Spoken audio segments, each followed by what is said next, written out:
አርግዣለሁ አብርሽ። ለዛ ነው የዛን ሁሉ ሰዓት የጠፋሁት። ለዛ ነው ብቻዬን ነገሮችን ለማጋፈጥ የሞከርኩት። ከቤተሰቦች ጋር ያለውን መልስ ምን እንደሆነ አላውቅም። ያንተን መልስ ምን እንደሆነ አላውቅም። ይሄ ነገር ትፈልገዋለህ አትፈልገውም ወይ የሚለውን ነገርም አላውቅም። አርግዣለሁ አብርሽ። የምሬን ነው።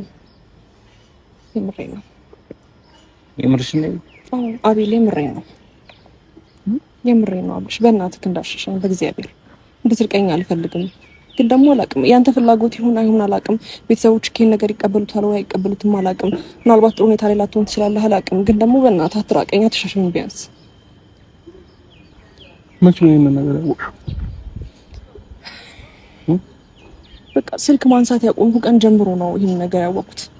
ከዛ በኋላ ከራሴ ጋር ደግሞ እየሞከርኩ ነበረ የቤተሰቦችን ነገርም እንዴት አድርጌ ነገሮችን ማስተካከል እንዳለብኝና አንተ እንዴት ነው የራሴ ማድረግ ከዚህ በላይ እንዴት አድርጌ የራሴ እንደማደርግ ግራ ስለገባኝ ነው በጣም እየተጨነቅኩኝ ነበር።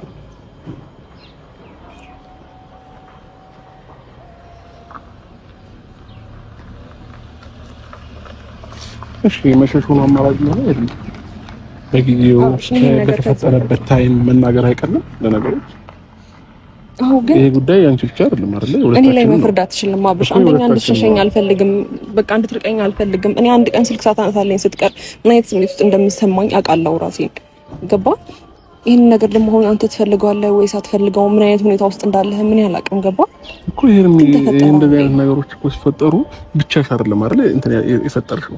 ስለዚህ እነዚህ አይነት ነገሮችን ከኔ ጋር ነው በወቅት ታይም ነው ወዲያውኑ እንትን ማለት ማሳወቅ የነበረብሽ። ገባሽ? የሁሉ ቀን መጥፋት እኔንም ከስንት ሰው ጋር ማጣላት የሁሉ ነገር መፈጠሩ ምናምን ተገቢ አልነበረም። እንዴት እያሳለፍኩት እንደነበረ በእርግጠኝነት ሰላም ከነበርሽ አይተሽዋል አውቀሽዋል ብዬ አስባለሁ። ይሄ ነው። አዎ ግን አንተ ከፈጠርካቸው ነገሮች በላይ እኔ ላይ የተፈጠረው ነገር ነው ግራ ይገባኝ። ሴት ልጅ ነኝ። ከዚህ በፊት እንደዛ ነገር ገጥሞኝ አያውቅም አብርሃም። ገባ? አንተ ያለህበት ሞመንቶች አሉ። እንዴት ብዬ ነው ልረጋጋ የምችለው አብርሃም? እርግዝና እኮ ቀላል አይደለም አይደል እንዴ? እንዴት ብዬ ነው አብርሃም አርግዣለሁ ምልክ? አብረን እየኖርን አይደለም። ብዙ ነገር እያሳሰበኝ ስለነበረ ነው አብርሽ። ከዛ ነገሮች በጣም እየተባባሱ ሲመጣል ወደ አንተ መጣሁና ቢያንስ ስታገኘኝ ነገሮችን ትተዋለህ ብዬ ነበረ። የጠፋሁበትን ነገር ትጠይቀኛለህ ብዬ አላሰብኩም ነበረ። ግን ደግሞ ላጣህ አልፈልግም አብርሃም በእናትህ። እኔ ይሄን ነገር እንደዚህ አይነት ነገር ነው የሚያስወጣሽ ነው እንደሚመስልሽ?